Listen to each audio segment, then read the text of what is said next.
Hello everyone, welcome to my channel Sense Facts.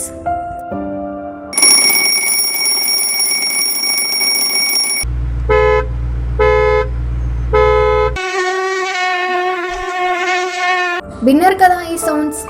వీటిలో ఏవో కొన్నైనా మీకు ఒక రకమైన ఇరిటేషన్, కోపం తెప్పించి ఉంటాయి కదా. ఇలా ఎందుకు జరుగుతుందని మీరు ఎప్పుడైనా ఆలోచించారా?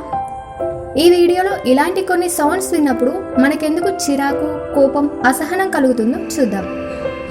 దీనికన్నా ముందు ఈ ఛానల్ని ఎవరైనా సబ్స్క్రైబ్ చేసుకునే వాళ్ళు ఉంటే ప్లీజ్ డూ సబ్స్క్రైబ్. ఇక మన మ్యాటర్లోకి వెళ్ళినట్లయితే, ఈ శబ్దాలు అంటే దోమ మన చెవి చుట్టూ తిరుగుతూ చేసే సౌండ్, అవతలి వాళ్ళు గట్టిగా లేదా చప్పరిస్తూ తిన్నప్పుడు, థర్మాకోల్ రాజుకున్నప్పుడు, గ్రైండ్ చేస్తున్నప్పుడు, అలారం, సైరన్ సౌండ్స్ మనకు చాలా ఇరిటేషన్గా అనిపిస్తాయి.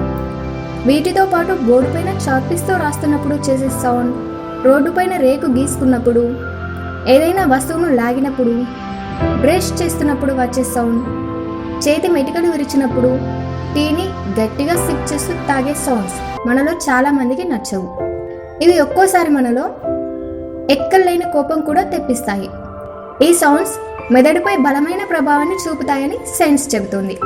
ఇలా జరగడానికి కారణం మన భావోద్వేగాలను నియంత్రించే బ్రెయిన్ సెల్యులార్ వ్యవస్థలో ఉండే ఒక భాగం, అదే అమిగ్డాలా.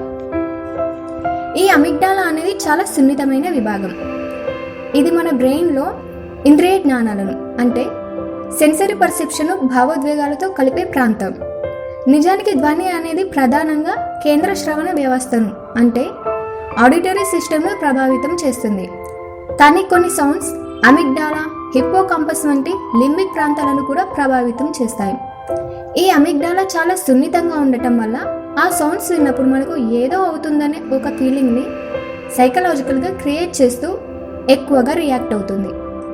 ఈ అమిగ్డాలా క్రియేట్ చేసే ఈ ఫీలింగ్సే మన చిరాకు, కోపానికి దారితీస్తాయి. ఈ కండిషన్ను మీసోఫోనియా అంటారు.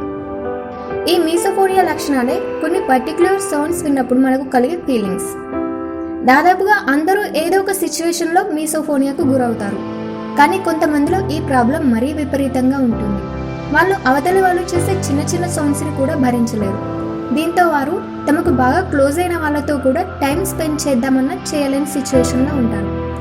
ఈ మీసోఫోనియాకు ట్రీట్మెంట్ లేదు, కానీ వీటిని తట్టుకునేందుకు కొన్ని పద్ధతులు మాత్రం ఉన్నాయి. మనం ఆ సౌండ్స్ విన్నప్పుడు వాటికి దూరంగా వెళ్ళిపోవడం, చెవులు మూసుకోవడం, లేదంటే మ్యూజిక్ వినడం లాంటివి చేయాలి. ఇలా చేయడం వల్ల ఆ సౌండ్స్ వచ్చినప్పుడు మనల్ని మనం కంట్రోల్ చేసుకోగలం. చూసారు కదా, మనకు చిరాకు కలిగించే కొన్ని సౌండ్స్ వెనకాల గల రీజన్ ఏంటో. మీకు కనుక ఈ వీడియో నచ్చినట్లయితే లైక్ చేయండి, షేర్ చేయండి, కామెంట్ చేయండి. మళ్ళీ చెప్తున్నా, సబ్స్క్రైబ్ మాత్రం చేయడం మర్చిపోకండి.